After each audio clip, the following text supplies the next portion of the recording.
Hello friends, welcome to my channel Sonia Hindi club. आज इस video में हम पतंग कविता का सार देखेंगे। पतंग कविता श्री आलोक धनवा द्वारा रचित है। इनके काव्य संग्रह दुनिया रोज बनती है, जो कि इनका एकमात्र संग्रह है। इस कविता में कवि ने बाल सुलभ इच्छाओं एवं उमंगों का सुंदर एवं मनोहारी चित्रण किया है। कवि ने बाल क्रियाकलापों तथा प्रकृति में आए परिवर्तन को अभिव्यक्त करने के लिए अनेक सुंदर बिंबों यानी कि प्रतीकों का समायोजन किया है। पतंग बच्चों की उमंगों का रंग बिरंगा सपना है, जिसमें वे खो जाना चाहते हैं। आकाश में उड़ती हुई पतंग ऊंचाइयों की वे हदें हैं, जिन्हें बाल मन छूना चाहता है और उसके पार जाना चाहता है। कविता एक ऐसी नई दुनिया की सैर कराती है, जहाँ शरद ऋतु का चमकीला सौंदर्य है, जहाँ तितलियों की रंगीन दुनिया है, दिशाओं के नगाड़े बजते हैं, जहाँ छतों के खतरनाक कोने से गिरने का भय है, तो दूसरी ओर इसी भय पर विजय का ध्वज लहराते बच्चे हैं। अर्थात जब हम इस कविता का सप्रसंग व्याख्या करेंगे तो हमें पता लगेगा कि इस कविता में जो शरद ऋतु है उसके आगमन के बारे में बताया गया है, और इसके साथ साथ तितलियों की रंगीन दुनिया के बारे में, बच्चे किस तरह से पतंग उड़ा रहे हैं, किस तरह से खतरों को झेल रहे हैं, उसके बारे में बताया गया है।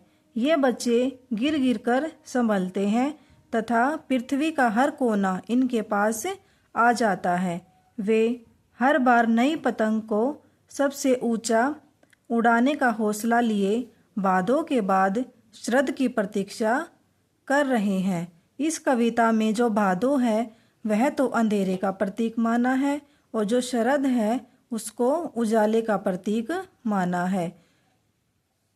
सबसे तेज बौछारों के समय का अंधेरा व्यतीत हो गया है, और खरगोश की आंख के समान लालिमा से युक्त सौंदर्यमयी प्रकाश युक्त सवेरा हो गया है। मैंने पहले ही आपको बताया था कि जो भादो है वो तो है अंधेरे का प्रतीक, और जो शरद है वो उजाले का प्रतीक। और उजाला भी कैसा, जैसे खरगोश की आंखें चमकती हैं, जैसे खरगोश की आंखों में लालिमा होती है, प्रकाश युक्त होती हैं, उस तरह का शरद। शरद अनेक झड़ियों को पार करते हुए तथा नई चमकदार साइकिल तेज गति से चलाते हुए जोरों से घंटी बजाते आ गया है। वह अपने सौंदर्य से युक्त चमकीले इशारों से पतंग उड़ाने वाले बच्चों के समूह को बुलाता है। वह अपने सौंदर्य से आकाश को इतना सुंदर तथा मुलायम बना देता है कि पतंग ऊपर उठ सके। पतंग, जिसे दुनिया की सबसे हल्की और रंगीन वस्तु माना जाता है, वह इस असीम आकाश में उड़ सके। इस हसीन दुनिया का सबसे पहला कागज और बांस की पतली कमानी आकाश में उड़ सके। कमानी होती है जो पतंग के ऊपर इस तरह से एक वो छड़ी होती है, उसको बोलते हैं कमानी। इनके उड़ने के साथ ही चारों ओर का वातावरण तितलियों के समान कोमल बच्चों की सीटियों किलकारियों। कोमल बच्चे अपने जन्म से ही कपास के समान कोमलता लेकर आते हैं। अर्थात जो नवजात शिशु होता है वो कपास की तरह ही कोमल होता है। ये पृथ्वी भी उनके बेचैन पांवों के साथ घूमने लगती है।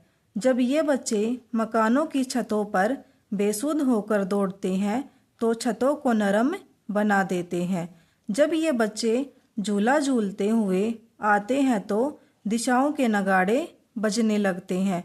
अक्सर बच्चे छतों पर तेज गति से बेसुध होकर दौड़ते हैं, तो उस समय उनके रोमांचित शरीर का संगीत ही उन्हें गिरने से बचाता है। उस समय मात्र धागे के सहारे उड़ते पतंगों की ऊंचाइयां उन्हें सहारा देकर थाम लेती हैं। असीम आकाश में पतंगों की ऊंचाइयों के साथ साथ ये कोमल बच्चे भी अपने उत्साहपूर्ण रंध्रों के सहारे उड़ रहे हैं। यहाँ रंध्रों से अर्थ हो जाएगा जो रोंग होते हैं वो। कवि का मानना है कि अगर बच्चे छतों के खतरनाक किनारों से गिरकर बच जाते हैं तो उसके बाद वे पहले से ज़्यादा निडर होकर स्वर्णिम सूर्य के सामने आते हैं। तब उनके इस साहस, धैर्य और निडरता को देखकर यह पृथ्वी भी उनके पैरों के पास अधिक तेजी से घूमती है। उम्मीद करती हूँ आपको पतंग कविता का सार समझ में आ गया होगा। धन्यवाद।